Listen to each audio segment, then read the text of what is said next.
하나님의 말씀은 사도행전 20장 28절 한 절만 보겠습니다. 그러므로 너희 자신과 모든 양떼에게 주의를 기울이라.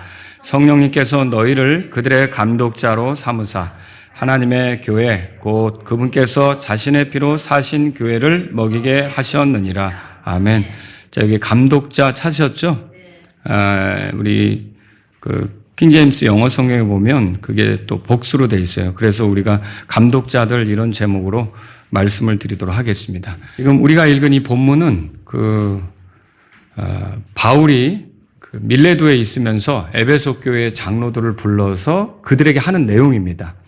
지난주에도 우리가 그것을 살펴보았고 오늘도 거기에 이어서 28절의 내용을 보려고 하는데, 자, 여기에 에베소 교회 장로들이다. 그러면 에베소 교회에서 사역하는 목사들을 가리키는 겁니다. 목사들을 가리키는데 이 목사들을 가리켜서 뭐라고 불렀느냐? 감독자로 삼았다. 성령님께서 감독자로 삼았다. 이렇게 하면서 감독자들 이런 호칭도 쓰게 됩니다. 그래서 오늘 바울이 이 28절의 말씀을 통해서 그들을 불러놓고 목사로서, 그러니까 교회의 장로들로서 어떻게 섬겨야 되는지, 자, 이런 부분들을 가르치는 건데 오늘 저랑 여러분이 함께 그것을 살펴보도록 하겠습니다. 그래서 어떻게 보면 오늘도 지난주에 이어서 설교를 들어야 될 사람은 접니다. 1차적으로. 그러니까 제가 설교를 하지만 제가 들어야 되는 것이고, 또 여러분들은 같이 그것을 들으면서 그러면 우리가 교회를 어떻게 생각하고 교회를 세워가는데 어떻게 같이 함께 해야 되는지 이 말씀을 통해서 좀 이렇게 공부하는 그런 시간이 되었으면 좋겠습니다. 자, 그러면 목사는 어떻게 합니까? 여기 보니까 28절에 이런 말이 있어요. 그러므로 너희 자신과 모든 양떼에게 주의를 기울이라 그랬어요. 근데 여기서 첫 번째로 어디에 주의를 기울이라고 말하냐면 너희 자신에게, 그 양떼보다 먼저 자신에게 주의를 기울이라고 말하고 있어요. 이 점이 굉장히 중요한 거예요. 목사가 양들을 돌보는 임무를 맡고는 있지만 그 임무에 충직한다고 그 임무에 열정을 다하면서 자기를 돌보지 않는다. 그러면 사역을 하다가 중간에 못하게 되는 일이 벌어질 수도 있습니다. 탈진할 수도 있고 어떤 유혹에 빠져서 사역에 적합하지 않은 사람으로 드러날 수도 있는 거죠. 그러니까 바울은 이 목사들에게 무엇을 요구했냐면 너희 자신에게 주의를 기울여라. 이 말은 무슨 뜻이냐면 항상 너희 자신을 먼저 살펴라. 그러니까 성도들에게 무슨 말씀한다고 준비하는 것도 좋지만 그 말씀을 전하는 위치에 있는 너희 자신이 항상 그 말씀에 어울리게 사역하고 있는지 너희 자신을 살펴라. 이렇게 권면을 한 거죠. 자, 그렇게 하지 않으면 계속 양들을 돌보지 못하는 그런 상황도 생길 수 있다는 거예요. 여기에서 우리가 이 목회자들이 주의해야 될 게 뭔가, 우선 아내와의 관계에 주의를 해야 되겠죠. 성경은 아내를 가리켜서 내조자라고 말합니다. 내조자는 안에서 돕는다 그런 뜻이 있지만 쉽게 말하면 조력자라는 뜻이에요. 목회자가 아무리 열심히 한다고 해도 아내의 조력이 없이는 이거를 잘 해낼 수가 없습니다. 그러니까 목양 일을 잘 하려면 어떻게 되느냐? 아내가 옆에서 잘 도와줘야 되는 거죠. 저도 마찬가지입니다. 제가 마라나타 침례에서 목회를 하면서 제 아내가 저를 잘 도와주니까 이것을 할 수 있는 거지, 만약 그렇지 않다면 저는 중간에 퍼졌을 거예요. 목회를 못하는 일이 생길 수도 있는 거죠. 그렇기 때문에 어떻게 해야 됩니까? 아내에게 관심을 갖고 아내의 영적 상태가 어떤지 주의를 기울이고, 아내가 건강한지 주의를 기울이고, 아내가 탈진하지 않았는지를 주의를 기울이고, 아내와의 관계는 항상 좋은지 살피고, 이런 것들이 필요하다는 거죠. 그래서 이게 아내와의 관계를 살피는 것이 필요하고 자녀와의 관계도 주의를 해야 됩니다. 왜 그렇습니까? 아무리 다른 사람을 옳게 인도한다고 해도 자기 자녀들을 옳게 인도하지 못해서 그릇나가고 어긋나가고 문제가 생기면 간증을 잃어버리게 되는 거죠. 이게 얼마나 안타까운 일입니까? 그래서 디모데전서 3장 거기 4절에 보면 성경은 이렇게 말합니다. 목사는 자기 집을 잘 다스려 자기 자녀들을 모든 위험으로 복종시키는 자라야 한다. 그러니까 자녀들을 잘 이끌어서 하나님의 말씀대로 살아가도록 돕고 그런 모습으로 살아가도록 이끌어야 된다는 거죠. 그런데 성도들에게는 열심히 그렇게 했지만 자녀들이 그렇지 않은 거예요. 세상의 사람들과 별반 다를 바 없이 살면서 어긋나고 하나님도 두려워하지 않고 존중하지 않고 제멋대로 사는 자녀들이다. 그러면 이 말씀을 전하는데 힘을 잃어버릴 수가 있는 거죠. 그 성도들을 옳게 인도한다고 하지만 자녀들이 옳게 가지 않으면 그 말씀을 전하는데 힘을 잃어버릴 수가 있고 위축될 수가 있다는 거죠.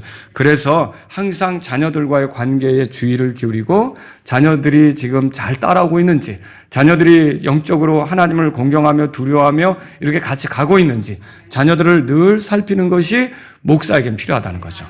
이게 목사가 주의를 기울여야 되는 거죠. 그리고 무엇보다 뭐가 필요합니까? 이 주님과의 관계에 주의를 기울이는 게 필요해요. 그러니까 이게 아무리 그 교회를 한다고 이리저리 뛰어다녀도 주님과 멀어져 버리면 목사가 그때부터는 영적으로 힘을 잃어버립니다. 사역의 동기나 사역의 목적이나 사역의 힘, 다 이게 주님께 있어요. 우리가 주님이 부르셔서 하는 거고 주님 때문에 하는 거고 주님이 힘 주셔서 하는 거 아닙니까? 근데 주님으로부터 거리가 나고 주님과 멀어졌다 그러면 목사는 그때부터 힘을 잃어요. 그리고 탈진하게 되고요. 심하면 어떻게 되냐면 도덕적으로도 문제가 생길 수가 있어요. 어떤 유혹에 빠질 수 있는 거죠. 그래서 목사가 설교하기 위해서 성경을 볼 것이 아니라, 물론 그렇죠. 설교하기 위해서 성경도 봐야 되겠죠. 하지만 개인적으로 설교와 상관없이 조용히 주님과 교제 가지면서 주님의 말씀을 읽고, 왜? 주님께서 나에게 말씀하시는 게 뭔가? 나는 늘 성도들에게 이렇게 살라고 가르치는데 주님은 나에게 또 뭐라고 요구하시는가? 이거 알 필요 있는 거죠. 그리고 또 주님께 기도하면서 주님께 요청하면서 도와달라고 하는 그런 끈끈한 교제 관계가 이 목사에게는 필요한 거죠. 근데 이런 것들이 소홀히 되고 그냥 사역에만 분주해서 사람 만나러 다니고 이벤트만 많고 행사만 벌리고 이렇게 쫓아다니다 보면 주님과 관계가 멀어지면 결국은 절벽에 서는 일이 생겨요. 탈진해서 앞으로 더 나가지도 못하는 그런 상황이 생긴단 말이죠. 이건 끔찍한 일이죠. 그리고 이렇게 하다 보면 아까도 말씀드렸지만 도덕적으로 문제에 빠질 수도 있어요. 유혹이 오면 넘어질 수도 있는 거죠. 그러면 사역자라고 하는 건 말씀을 담는 도구니까 항상 깨끗한 그릇이 되어야 되는데 더럽혀지면 주인이 쓰시기에 합당하지가 않게 되겠죠. 최근에 한국교회는 평소 위트 있는 설교 스타일로 대중적 인지도가 높은 한 목사님이 문제가 되었어요. 그는 CTS 방송 아시죠? CBS 방송 아실 거예요. 기독교 방송이죠? 그리고 거기는 물론 일반 공중파 방송인 아침마당이라고 하는 프로그램이 있습니다. KBS인가 그럴 거예요. 그 아침마당 프로그램에도 출연해서 스타 목사로서 알려졌어요. 하지만 교회 안에서 사역자들에게 극단적 욕설을 퍼붓고 신체적 위해를 가하겠다는 식의 폭언을 서슴지 않았어요. 이게 시끄럽게 된 일이 벌어진 거죠. 여러분 들어보셨어요? 김 무슨 목사님이라고 해요. 근데 2026년 2월 27일 결국 교회를 사임하게 됐어요. 이게 2달 전이에요. 2달 전. 그리고 또 대한예수교 장로회 고신측 부총회장직도 사임하게 됐어요. 근데 그러면 그렇게 설교도 재미있게 해서 방송 출연까지 했던 사람이 왜 이런 일이 벌어졌을까? 여러 가지로 생각할 수가 있겠죠. 그런데 어떤 목사도 주님과의 관계가 소원해지면 이게 무슨 사업인 줄로 생각하고 비즈니스로 생각하고 자기 밑에 있는 교역자들이 제대로 못할 때는 막 그게 회사의 그 높은 사람이 밑에 사람 그렇게 하듯이 하는 일이 벌어질 수도 있는 거죠. 거기다가 더 나아가서 막말도 하고 아주 심한 말. 끔찍해요. 저도 들어봤어요. 근데 너무 어떻게 가슴이 아프더라고요. 이런 일을 할 수 있는가. 또 2024년 가을 무렵에는요, 침례교회의 유명한 신학자였어요. 여러분들이 잘 모를 거예요. 근데 제가 이름을 알고 있지만 이름을 거명하지는 않겠습니다. 그런데 이분이 7순이 넘은 나이에 20대 여성과 부적절한 관계를 맺어온 사실이 드러나게 됐어요. 그 여자의 아버지가 의심하게 돼서 그 사실을 이의를 제기했더니 결국 이 목사님이 70이 넘으셨는데 자신이 그런 일을 저질렀다고 사실대로 자백하게 됐어요. 그래서 침례교회가 발칵 뒤집어진 사실이 있어요. 미국에서 있었던 일이에요. 그러니까 이게 끝까지 믿음의 길로 완주하기 전까지는 누구도 마음을 놓을 수가 없는 거예요. 어떤 유혹도 있을 수 있고 넘어질 수 있고 사역의 길에서 간증을 다 이룰 수도 있는 거죠. 그러니까 여러분 이게 얼마나 끔찍한 일입니까? 자기 자신을 끊임없이 살펴야 되고 자기 자신에게 주의를 기울이는 것이 필요하다는 것이 바울이 목사들에게 하는 권고라는 거죠. 이 외에도 여신도와의 불륜, 비서와의 불륜, 사기 행각, 공금 횡령 이런 것들에 연루되어서 목회를 더 이상 하지 못하게 되는 사람들도 있어요. 제가 2007년도에 패스터 스쿨 목회자 학교죠. 그 학교를 이끈 목사님, 그 교회에 가서 같이 그 집회를 참여하고 왔어요. 하지만 그 목사님도 목회를 못하게 됐어요. 예, 어떤 소녀와의 부적절한 관계 때문에 결국은 갇히게 된 거죠. 여러분 이런 일들이 생길 수 있기 때문에 목회자들은 어떻게 됩니까? 다른 사람에게 어떻게 살라고 이렇게 가르치는 것도 중요하지만 끊임없이 자기 자신에게 주의를 기울여야 된다는 거죠. 자기 자신을 살펴야 된다는 거죠. 때문에 바울은 에베소 교회의 첫 번째 감독이었던 디모데에게 이렇게 썼어요. 디모데전서 4장 15절에 너 자신과 교리에 주의를 기울이고, 자, 너 자신과 이게 항상 먼저 나와요. 그러니까 목사는 누구를 살펴야 돼요? 성도들 중에 누가 이상한가? 누가 문제가 있는가? 이게 아니라 너 자신은 어떠냐? 너 자신을 먼저 살펴야 된다는 거죠. 그래서 너 자신과 교리에 주의를 기울이고 그것들 안에 계속 거할지니 이는 이것을 행함으로 내가 내 자신과 내 말을 듣는 자들을 구원할 것이기 때문이라. 여기서 구원한다는 말은 죄사함이 아닙니다. 너 자신을 구원한다니까 바울이 디모데에게 이 편지를 썼는데 디모데는 이미 구원받았죠. 죄사함 받았죠. 구원이란 말이 나오면 모두 죄사함으로만 해석하면 안 되는 거죠. 여기서 구원은 뭡니까? 이건 뭐예요? 사역의 위기가 올 수 있죠? 유혹이 올 수 있죠? 거기서 건져질 수 있다는 거예요. 계속 사역자로 남아있을 수 있다는 거죠. 그리고 내 말을 듣는, 사역자의 말을 듣는, 목사의 말을 듣는 어떤 사람들도 위기에 빠질 수가 있겠죠. 시험에 들 수가 있겠죠. 근데 그 순간에도 믿음으로 지켜갈 수 있도록 계속 믿음의 길에 남아있도록 그를 구원할 수 있다는 거죠. 도울 수 있다는 거죠. 그래서 이게 사역자는 항상 어떻게 되느냐? 자기 자신에게 먼저 주의를 기울여야 되죠. 아이, 저 성도는 왜 저를 말을 졌다이로 하지? 저 성도는 왜 행동을 졌다이로 하지? 이게 중요한 게 아니에요. 사역을 하는 사람은 항상 누구를 먼저 살펴야 됩니까? 자기 자신을 먼저 살피고 주의를 기울여라는 것이 하나님의 말씀이라는 거죠. 이건 참 저에게도 두려운 말입니다.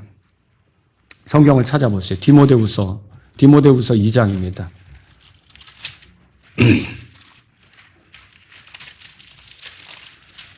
여러분 성경에도 있잖아요. 누구든지 선줄로 생각한 자는 넘어질까 주의하라고 그랬잖아요. 목사라고 해서 목사가 다 문제 없을 것이다. 여러분 그거 아닙니다. 목사도 넘어질 수가 있는 거죠. 자, 디모데후서 거기 2장에 보면 좀 문장이 길어요. 21절부터 제가 읽을게요. 26절까지 보려고 하는데 이게 바울이 디모데에게 하는 말이에요. 그러므로 사람이 이것들로부터 자기를 정결하게 하면 그는 존귀에 이르는 그릇 곧 성결되어 주인이 쓰기에 합당하며 모든 선한 일에 예비된 그릇이 되리라. 자, 목사는 하나님 말씀을 전달하는 도구잖아요. 그릇과 같단 말이에요. 근데 하나님 말씀은 거룩하잖아요. 여러분 깨끗하고 좋은 음식을 더러운 그릇에 담을 수 있습니까? 그렇게 하는 사람은 없죠. 맛있는 음식 차려놓는다고 했는데 설거지가 하나도 안 된 그릇 갖다가 손님이 보는 데서 지저분한 그릇 다 올려놓고 그런다 그러면 먹겠어요? 안 먹죠. 마찬가지예요.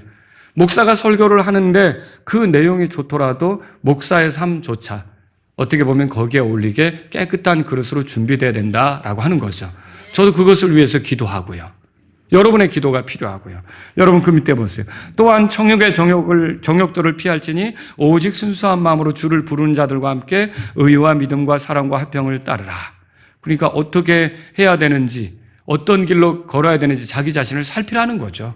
그리고 23절에 그러나 어리석고 무식한 논쟁들은 피할지니 너도 알거니와 그것들은 다툼을 일으키느니라. 주의 종은 반드시 다투지 말아야 하며 오직 모든 사람들에게 뭐라고 되어 있어요? 부드럽고 가르치기를 잘하며 인내하고 온유한 가운데 스스로 반대하는 자들을 일깨워 주어야 하나니 혹시 하나님께서 그들에게 회개함을 주사 진리를 인정하게 하실까 함이며. 다 같이요.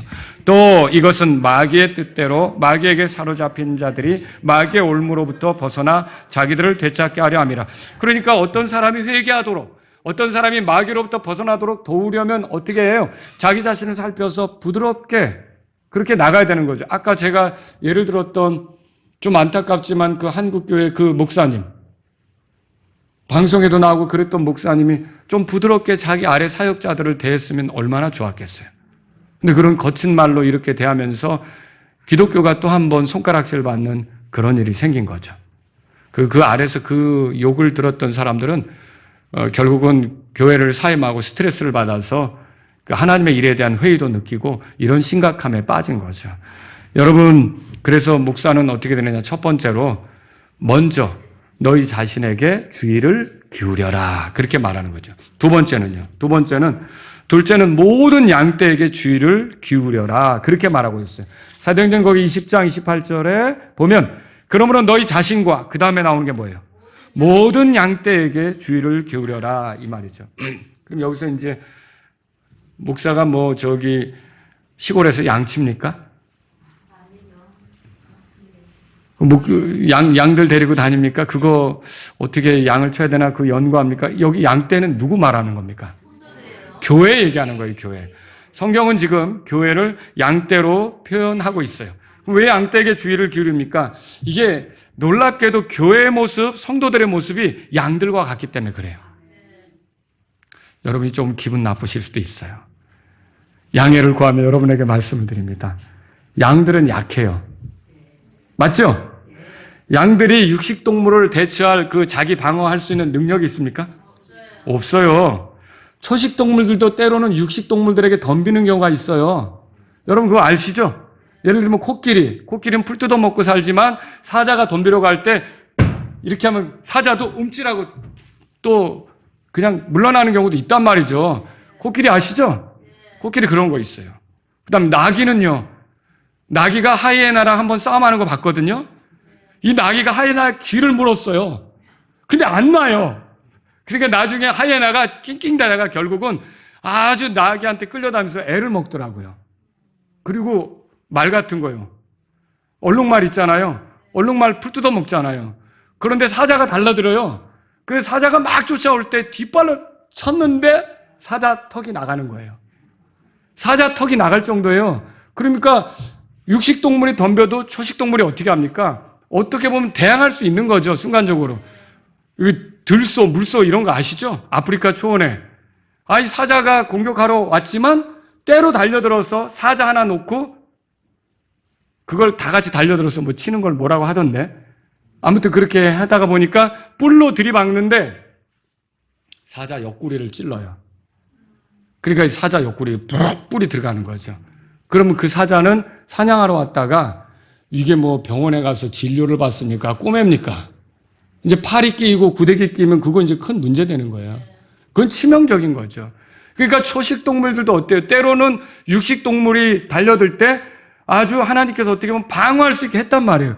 근데 양은요? 없어요. 양은 아무것도 못해요. 양이 저기서 늑대가 나타나서 이제 사냥하는데 이렇게 하는 양이 있어요? 그러냐? 없어요. 뒤로 전부 다 이렇게 빼죠. 그러다가 그냥 잡히면 그냥 힘없이 물려 뜯기는 거예요. 근데 참 하나님께서도 성도들이 그 양 같다는 거예요. 여러분, 그만큼 성도들이 약한 존재라는 거죠. 베드로전서 5장 8절에 보면요. 으르렁거리는 사자같이 삼킬 자를 두루 찾아다니는 마귀에 대해서 말해요. 여러분이, 제가 마귀를 1대1로 맞붙어 싸울 수 있어요? 못하죠? 어렵습니다. 어렵습니다. 마귀가 강해요? 우리가 강해요? 마귀가 훨씬 강하죠. 1대1로 보면. 그런데 우리가 마귀를 이길 수 있는 비결은 단 하나예요. 예수님이 우리와 함께 하시면. 목자가 우리와 함께 하시면. 그래서 이렇게 약한 성도들을 알고 목사가 해야 될 일은 뭐냐면 끊임없이 성도들이 목자에게 예수님께 주목하도록 예수님이 어떤 분인지, 예수님이 권능이 얼마나 대단한지, 예수님이 얼마나 신실한지, 예수님이 자신의 양들에게 약속한 게 뭔지, 예수님이 얼마나 보호할 수 있는지, 예수님이 얼마나 돕는 분이 되시는지 예수님에 대해서 성도들에게 말해줘야 돼요. 그래서 여기 양떼라고 표현한 거죠. 또 여러분, 양들은 어리석어요. 어리석어요. 내가? 이런 표정이시지만 양들이 어리석어요. 왜 그렇습니까? 양들은 독초를 분간해내는 능력이 없어요. 실제로 양들은 목초지에 핀 협죽도나 미나리아 아제비 같은 거, 요게 이제 독초래요. 미나리아 아제비는 제가 말씀을 준비하면서 찾아봤어요. 그랬더니 노랗게 예쁜 꽃도 피더라고요. 근데 이런 풀들을 구분하지 못하고 양떼가 달려들어 먹어가지고 떼죽음을 당하는 일이 빈번히 보고되고 있대요. 그러면은 어떤 풀들은 맛이 달콤하기도 하고 그렇게 향도 나거든요. 좋은 향. 그러니까 양떼는 풀을 그냥 보이면 있는 대로 진짜 바보같죠. 이게 식별이 안 되는 거예요. 시력도 안 좋아요, 양들은. 그래서 그걸 다 뜯어 먹는 거예요. 그리고 다 같이 몰사하는 거죠. 여러분, 이게 끔찍한 거죠. 그래서 유능한 목자는 어떻게 합니까? 먼저 양들을 목초지로 데려가서 풀어놓기 전에 그 주변을 돌아보는 거예요. 돌아보고 거기에 험한 그런 독초가 있는지, 이거 치명적인 뿌리 있는지 그런 건 다 뿌리까지 뽑아요. 그리고 그런 것들이 있는 어떤 것이 발견된다면 그쪽으로 가지 못하게 지팡이하고 막대기로 치죠. 지키고 서면서. 개들을 통해서 이렇게 인도하고 그렇게 해서 양떼를 지키는 거죠. 근데 성도들도 마찬가지예요. 만약 목자가 말씀으로 인도해 주지 않으면 어느 것이 독이 되는지 어느 것이 유익한지 모르고 달려들어서 말씀을 보는 거예요. 그 엉뚱한 교리에도 빠지는 거죠. 그러니까 엉뚱한 이상한 데 빠지는 거죠. 그래서 목자는 이런 상황들을 알고 이 양들에게 주의를 기울이라는 건 뭐냐면 그들이 그런 데 빠지지 않도록 하나님 말씀을 골고루 가르쳐서 전반적으로 분별력을 가져서 뭔가를 거부할 수 있게 해야 돼요. 그래서 여러분들이 CTS TV나 아니면 CBS 방송국에 뭐 기독교 방송 목사들이 나와서 설교한다는 거 있잖아요. 유튜브에도 설교 방송이 있을 거 아닙니까? 그런 거를 들을 때 이걸 내가 계속 들어야 되는지 여기서 멈춰야 되는지를 알 수 있게 해줘야죠. 근데 이거 분간이 안 가면 어떻게 해요? 끝까지 다 들어요. 이단교리인지도 모르고. 그런 일이 생기지 않도록 성도들에게 주의를 기울여야 되는 게 목사가 할 일이라는 거죠. 그만큼 양들이 어리석단 말이에요. 또 양들은요, 다른 양들하고 충돌을 해요. 이게 정말 어처구니가 없어요. 다른 짐승들한테는 꼼짝도 못해요. 뭐가 달려들어도 다 도망가면서 양들끼리 싸우는 거 보셨어요? 아, 그거 웃겨요, 진짜. 이렇게 가다가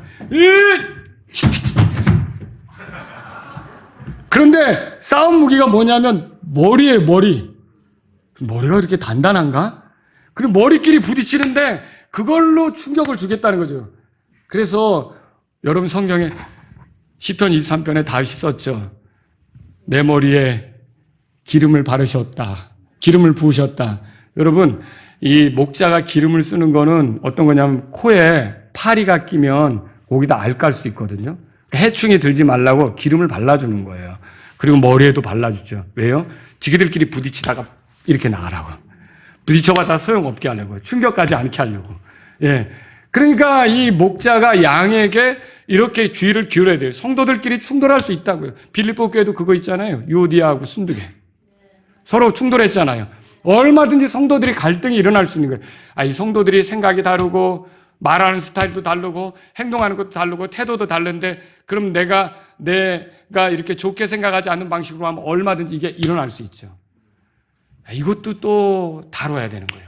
말씀으로 다루고 교제에서 다루고 이런 일에서 벗어나도록. 그래야 교제 생활을 즐겁게 할 수 있을 거 아닙니까? 그런 것들이 필요한 거죠. 그래서 이렇게 양들처럼 성도들이 약하고 어리석고 다른 지체들과 충돌할 수 있는 고집스러운 그런 모습이 있기 때문에 목사들은 어떻게 되느냐? 양떼에게 주의를 기울여야 돼요. 양떼에게는 그러니까 목자가 필요한 거죠. 그러니까 성도들에게는 목사가 필요합니까? 네, 당연히 필요하죠. 처음부터 그랬어요. 그 양을 지키는 직업이라고 있습니까? 양을 지키는 자. 어디서부터 나옵니까? 창세기 4장 3절에서부터 나오죠. 누가 그 직업을 가졌어요? 아벨이죠, 아벨. 여러분, 처음부터 그렇게 양을 지키는 직업이 있는 거예요. 이게 양은 그러니까 사람이 돌봐줘야만, 목자가 돌봐줘야만 살아가는 거죠. 그것처럼 교회 성도들도 어때요? 이제 성령님께서 감독자로 세우신 자들이 목자로서 돌봐줘야만 된다는 거죠. 이게 성경이 말하는 거예요. 그래서 여기 보면 20장, 거기 사도행전 20장 28절에 하나님의 교회, 그분께서 자신의 피로 사신 교회를 뭐라고 돼 있어요? 먹이게 하셨느냐라고 그랬죠? 이 먹인다는 말이 to feed, 그러니까 먹인다는 게 뭐예요? 양들을 돌보는 거 있죠? 양들을 돌볼 때 사용하는 표현이 여기 사용된 거예요. 그러니까 목사는 목자가 자기 양떼를 돌보는 것처럼 자기 성도들을 돌보는 게 필요하다. 양들에게 주의를 기울여야 된다. 이거죠. 이게 지금 말하는 거예요. 그래서 사실은 필요에 따라서 이렇게 별도의 직업을 또 가질 수도 있겠지만 할 수 있는 한 양들에게 집중하는 게 필요한 거죠. 세 번째로요. 양떼를 감독해야 합니다. 성령님께서 목사를 감독자로 삼으셨다고 돼 있어요. 그렇다면 양들에게 끌려다니는 게 아니라 이리저리 양들을 데리고 다녀야죠. 인도해야죠. 양들이 가서는 안 될 곳에는 가지 못하게 막고 양들이 가야 될 곳으로는 이끌고 가고 이렇게 하는 게 목자가 할 일이란 말이죠. 그래서 이렇게 되려면 그 목사는 교회가 무엇인지를 알고 양들을 감독해야 돼요. 양들을 감독한다면 양떼가 교회잖아요. 교회가 뭐냐를 알아야 되죠. 여기 성경에 보면 교회가 뭔지 한 세 가지로 정리할 수 있어요. 첫째, 교회는 하나님의 소유예요. 어째 그렇습니까? 여기 하나님의 교회란 말 찾았어요? 하나님의 교회죠. 하나님의 교회. 오늘날 안상홍 증인회가 이 말을 갖다가 자기네 교회를 표현하는 데 사용하고는 있지만 그곳은 진짜 하나님의 교회가 아니죠. 그곳은 주님의 교회가 아니에요. 참된 교회의 기초는 예수 그리스도거든요. 근데 그들의 기초는 예수 그리스도가 아니라 안상홍이고 장길자란 말이에요. 그러니까 말은 그렇게 썼어도 우리가 성경으로 보면 정말 하나님의 교회라고는 할 수가 없는 거죠. 자기들은 우기겠죠. 냅둬요 그냥. 어쩔 수 없죠. 그거를 어떻게 자기들이 그렇게 우기는데 그거를 어떻게 할 수도 없는 거고. 그렇지만 성경대로 보면 하나님의 교회는 그들은 하나님의 교회, 안상홍 중에는 하나님의 교회가 아니라는 걸 알 수 있는 거죠. 자, 여기 하나님의 교회란 말은요, 교회가 하나님의 소유란 말이에요. 하나님의 교회. 하나님께 속한 사람들이 모이는 교회죠. 그래서 비록 목사가 감독자이긴 해도 그러면 여러분 이게 하나님의 교회라고 그랬으니까 감독자의 교회입니까? 하나님의 교회입니까? 하나님의 교회죠. 그러면 엄밀히 말하면 이게 제 교회입니까? 하나님의 교회입니까? 하나님의 교회죠. 물론 제가 맡아서 섬긴다는 의미로 내가 갈보리 침례교회 목사가 아니라 마라나타 침례교회 목사다 그 소리는 할 수 있어도 여러분 엄밀히 말하면 이 교회의 주인은 누굽니까? 하나님이시라는 거죠. 하나님의 교회예요. 이 점을 알고 목사들은 목회를 해야 된다는 거죠. 그래서 디모데전서 3장 15절에는 다른 말로 하나님의 소유이기 때문에 하나님의 집이라는 표현도 썼어요. 그래서 교회는 하나님의 소유다. 그러니까 이게 목사도 이렇게 하나님의 뜻을 존중해야지 자기 사욕을 따라 자기 마음대로 이렇게 저렇게 할 수가 없다는 거죠. 하나님이 기뻐하시는 모임이 되도록 자기도 그렇게 해야 되고 성도들도 그리로 가도록 이끌어야 된다는 거죠. 그래서 저번에 말씀드린 것처럼 만약에 내 교회인 것처럼 생각해서 다 나만 주목하고 나를 거의 예수님 대리자처럼 생각하게 하고 내가 예수님 위치에 있는 것처럼 생각하게 만들고 이렇게 하면 그거는 다윗이 왕인데 압살롬이 자기가 나에게 와서 재판하라고 한 것과 똑같은 그 엉뚱한 짓을 하는 거죠. 왕이 다윗이면 누구에게 가야 돼요? 다. 왕한테 가야 되죠. 여러분 이 교회 주인이 하나님이시면 저도 여러분도 다 하나님께 향해야 돼요. 그 하나님께 향하는 데 집중하도록 돕는 게 목사의 일이라는 거죠. 또 두 번째로 교회는 뭐예요? 성령님의 일하심으로 세워져요. 그러니까 에베소서 4장 3절에는 성령이 하나 되게 하신 것을 힘써 지키라. 여러분 이 성도들을 교회로 이끄시는 분은 성령님이세요.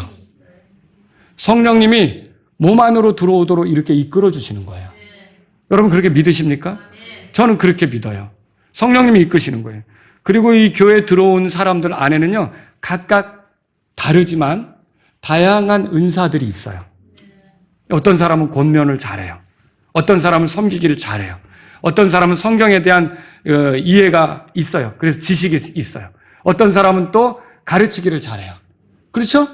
또 여러 가지 이렇게 다양한 은사들이 있단 말이죠. 그러면 이런 은사들은 우리가 원한다고 이렇게 쟁취하는 겁니까? 이거 누가 주는 거예요? 성령님께서 자신이 기뻐하는 뜻에 따라 나눠주잖아요. 자, 이렇게 나눠주는 이유는 뭐예요? 그런 은사들을 가지고 서로를 섬기라고 나눠주는 거죠. 그러니까 어떻게 보면 교회를 세우는데 성령님께서 굉장히 큰 일을 하시는 거죠. 그뿐만 아니에요. 교회에다가 교회에게 유익이 되도록 목사를 주시는 분도 성령님이세요. 그래서 오늘 본문 말씀에 뭐라고 써 있어요? 성령님께서 너희를 그들의 감독자로 삼으셨다. 그렇게 돼 있죠.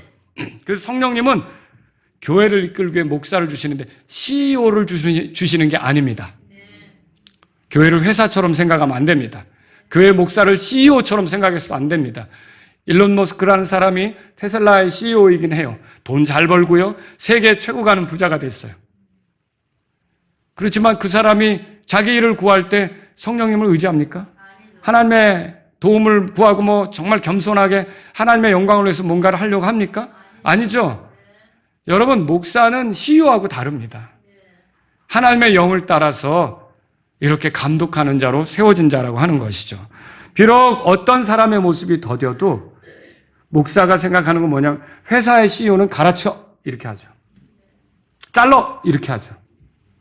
근데 결국은 성령님이 인도하신다면 뭘 봐요? 여러분, 제 안에 성령님 계십니까? 여러분 안에 성령님 계십니까? 성령님은 제 안에서만 일하고 저만 변화시키십니까? 성령님이 여러분도 변화시키십니까? 여러분과 제가 믿어야 될 게 이거라는 거예요. 조금 더디게 변하는 사람도 구원 간증이 있고 죄사함 받았고 하나님의 자녀가 분명하면 그 사람 안에 누가 계셔요? 성령님이 계시죠. 그러면 성령님은 나만을 통해 일합니까? 그 사람 안에도 일하십니까? 나의 문제되는 것들을 안고 얼마나 다듬느라고 시간을 보내십니까? 그거 느끼죠? 나를 깎고 다듬는 거를. 그리고 거기서 가책도 우리가 느끼잖아요. 진짜 내가 말 되게 안 듣는다. 내가 이렇게 더디다. 이런 거 느낄 때도 있잖아요. 근데 나뿐만 아니라 다른 지체들에게도 성령께서 그렇게 깎고 다듬는 일을 하시는데 나보다 더 시간이 오래 걸리는 사람도 있는 거죠. 여러분, 이런 걸 믿는다면 우리는 어떻게 할까요? 이게 성령님께서 교회 안에 계시고 성령님께서 각 사람을 다루고 있고 성령님께서 각 사람을 다듬는다고 믿으면 여러분들과 저는 좀 우리 눈에 거슬리는 사람이 있다 할지라도 여유로워져요. 하나님이 성령님이 그 사람을 다루시는 중이다 이렇게 믿으면. 근데 그게 아니면 초조해지죠. 왜 안 변하는가? 저 사람 구원받지 못한 게 맞아? 아니야, 구원받았으면 저렇게 못해. 죄사함 받았다는 게 의심스러워. 우리가 온갖 정죄를 쏟아부을 수가 있겠죠. 근데 여러분, 믿으셔야 될 게 내 안에만 성령님이 계셔서 나를 다루시는 게 아니라 다른 사람 안에도 성령님이 거하셔서 그 사람을 다루고 있어요. 저는 그걸 믿어요. 그래서 기다릴 수도 있고 그 사람을 위해서 더 기도할 수도 있고 그 사람에 대해서 더 우리가 또 이렇게 기회를 갖도록 또 기회를 제공할 수도 있고. 여러분이 그렇게 믿는다면 이 교회가 성령님이 세워가시는 교회라는 것을 기억하시면 좋겠습니다. 세 번째로 교회는요, 구속받은 자들의 모임이에요. 여기 보세요. 28절에 그분께서 자신의 피로 사신 교회 이렇게 써 있죠. 그러면 여기서 자신의 피는 누구의 피예요? 예수 그리스도의 피죠. 예수 그리스도의 피로 모든 죄에서 정결하게 되고 죄들을 용서받고 하나님께 받아들여진 사람들이 교회를 이루는 거예요. 지금 그걸 말하는 거죠.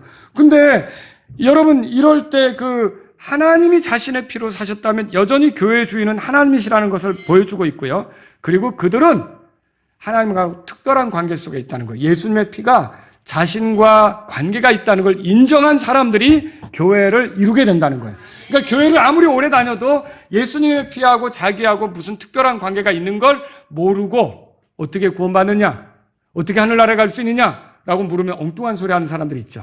내가 교회 20년 다녔다든지 내가 집사라든지 내가 뭐 봉사를 얼마나 했다든지 이 얘기 늘어놓는 사람들은 결국은 예수님의 피의 가치를 모르는 거죠. 그 사람들은 교회 오래 다녀도 진정으로 교회 지체가 될 수 있습니까? 어려운 거죠. 진정으로 교회 지체가 될 수 있는 것은 예수님의 피가 나를 위해 흘려졌다. 그 피로 내 모든 죄들이 용서되었다. 그 피 때문에 내가 하나님하고 가까워졌다.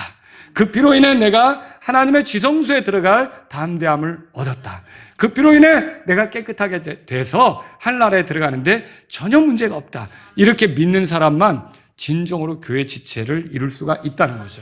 근데 오늘날에는 이런 거 안 따지고 교회를 이루려고 하는데, 그렇게 해서 아무리 사람을 많이 모여도 그런 교회라고 하는 모임은 참된 교회라기보다도 어떻게 보면은 세상의 어떤 커뮤니티, 공동체, 무슨 모임, 클럽 이런 것과 같은 모습으로 전락할 수밖에 없는 거죠. 그렇게 될 때 교회는 힘을 잃어버리는 거예요.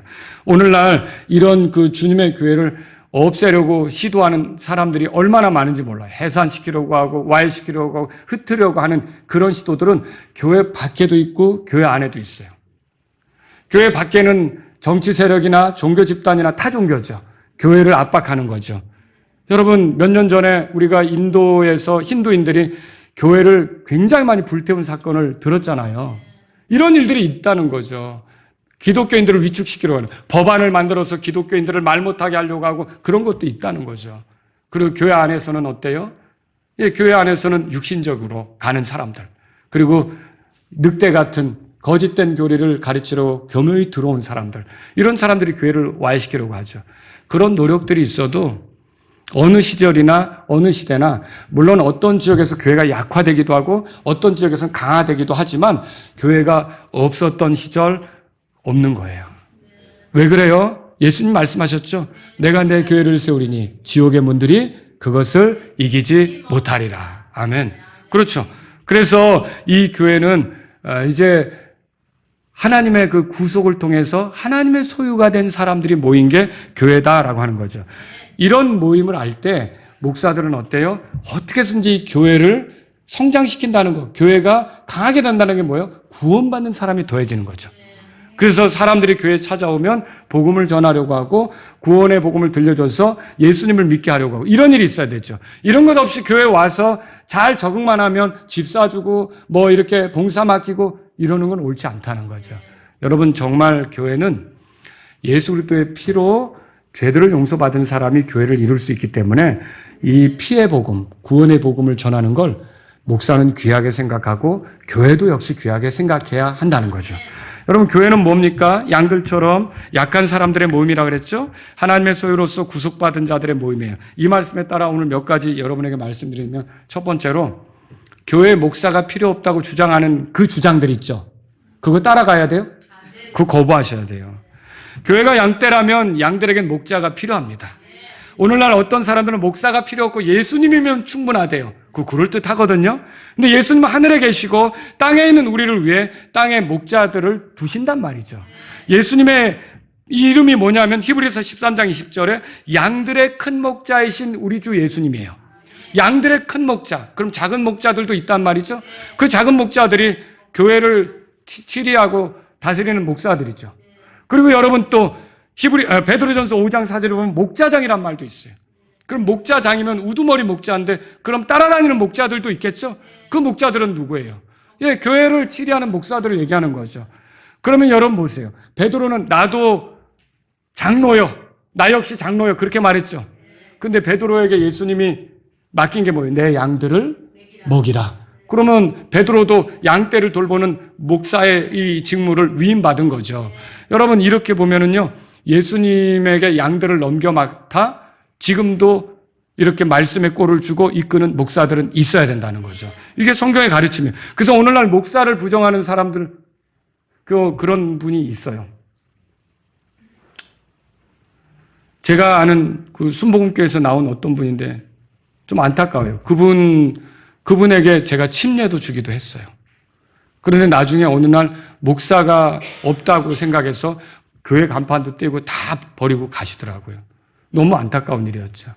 여러분, 이게 목사가 없으면 여러분이 당장 이게 목사가 없으면 혼돈 속에 있습니다. 정리될 게 많은데 그걸 제대로 정리가 안 되는 거죠. 그러니까 교회는 목사가 필요하다는 것을 여러분이 알아야 되는 거죠. 목사를 또 잘 세워야 되는 거고. 두 번째로요, 목사를 위해서 기도해야 돼요. 미국의 목사를 인정하고 목사를 위해서 기도해야 된다고 그랬어요. 자, 미국 남침역의 산하의 세계적인 기독교 조사 기관인 라이프웨이 리서치하고 기독교 전문 여론조사 기관인 바나 기관의 분석에 의하면 코로나 팬데믹 당시 미국 교회 목사 중 42%가 사역을 떠나고자 했대요. 와, 엄청나죠? 그리고 2025년엔 24%로 설문조사를 해마다 하는 거죠. 그런데 4명 중에 한 명 걸로 작년에도 목회를 그만두기를 원했던 거죠. 고민하고 있었던 거죠. 생각을 하고 있었던 거죠. 그럼 그 이유가 뭐냐? 첫 번째는 현재 목양 사역을 지속하는 것에 대한 확신이 없었고 하나님이 다른 길로 인도하신다는 생각. 두 번째는 뭐냐면 교회 내 갈등, 성도들과의 갈등. 세 번째, 번아웃. 목사가 지친 거죠. 이런 게 주가 돼서 목사가 교회를 떠난다는 거죠. 여러분, 여러분의 교회에 사역자가 주님이 허락하신 기간 동안 끝까지 달려갈 수 있도록 번아웃이 되지 않도록 여러분이 힘있게 갈 수 있도록 기도해 주시기를 부탁드립니다. 저는 지금까지도 여러분의 기도로 이렇게 하나님이 도와주셔서 같이 왔는데 앞으로도 그렇게 되기를 바라는 거예요. 세 번째로 목사의 동역자가 되셔야 됩니다. 사역은 혼자 할 수 없어요. 지금도 기억합니다. 저기 동사무소 옆에 우리 교회 처음 시작할 때는 강대상도 다 목사가 직접 만드는 거죠. 강단도 만들고 강대상 그 시티지 붙이는 것도 목사가 다 직접 하고 기억나세요? 우리 임동 형제님 우리 아이들 조그맣게 와가지고 할 줄도 모르면서 톱 쓴다고 흉내내고 그때 쬐끔했거든요. 막 망치 들고 설치고 막 이렇게 왔다 갔다 하면서. 그러면서 어때요? 뭐든지 다 목사가 해야 돼요. 심지어 예배당 그 분홍색 커튼 하나 고르는 것도. 그래서 제가 나 이런 거 싫어. 쇼핑하는 게 왜 이렇게 싫지? 뭐가 얼마나 더 싼지, 뭐가 어떻게 좋은지 이거 일일이 다 고르는데 그런 거 결국 그런 것도 다 했어요. 처음에는. 그런데 나중에 시간이 지나니까 어때요? 동역자들이 생기는 거예요. 나눠서 할 수 있는 사람이 생기는 거예요. 이렇게 누가 역할을 맡고 가르치는 것도 혼자만 하다가 이젠 교사들도 생기고 또 찬송 인도도 처음에는 혼자 이렇게 목소리 내고 하다가 이렇게 같이 하는 사람도 생기고 여러 이렇게 같이 동역자가 생기는 거죠. 여러분 귀한 일 아닙니까? 이렇게 동역자가 생길 때 교회가 유기적으로 역동적으로 움직여가면서 더 여러 사람의 섬김으로 하나님께서 영광 받으시는 거죠. 그래서 여러분과 저는 같은 팀이라는 생각을 가지시고 같은 한 몸이라는 생각을 가지시고 목사의 동역자가 되는 것을 두려워하지 마십시오.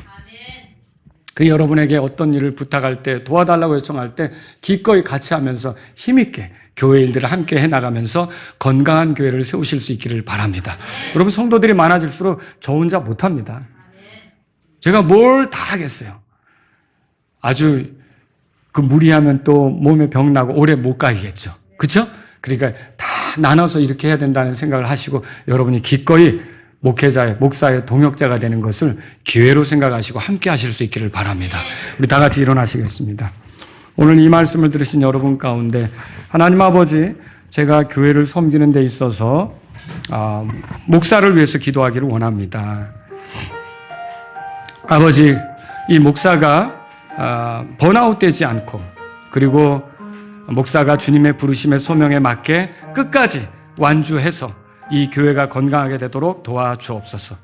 여러분 목사를 위해서 기도하실 분들은 주님 앞에 나아가십시오. 그리고 목사가 깨끗한 그릇이 되어서 하나님 말씀을 전하는데 늘 순전한 도구가 될 수 있도록 도와주십시오. 이런 기도를 여러분이 하신다면 이 시간 주님 앞에 나아가십시오. 혹시 여러분 가운데 주님, 제가 교회의 훈수꾼이나 구경꾼이나 방관자나 또는 심판자 그런 자가 아니라 기꺼이 하나님의 일의 동역자가 되기를 원합니다. 하나님 아버지, 저를 사용해 주시고 기꺼이 하나님의 일에 동역함으로 교회가 더 힘있게 세워지기를 원합니다. 이런 분들이 있다면 이 시간 주님 앞에 나아가십시오. 목사의 가정을 위해서 기도하시겠습니까? 목사가 개인적으로 주님과 더 가까워지도록 기도하시겠습니까? 여러분, 여러분의 교회를 위해서 이 시간 기도하는 시간이 되시기 바랍니다.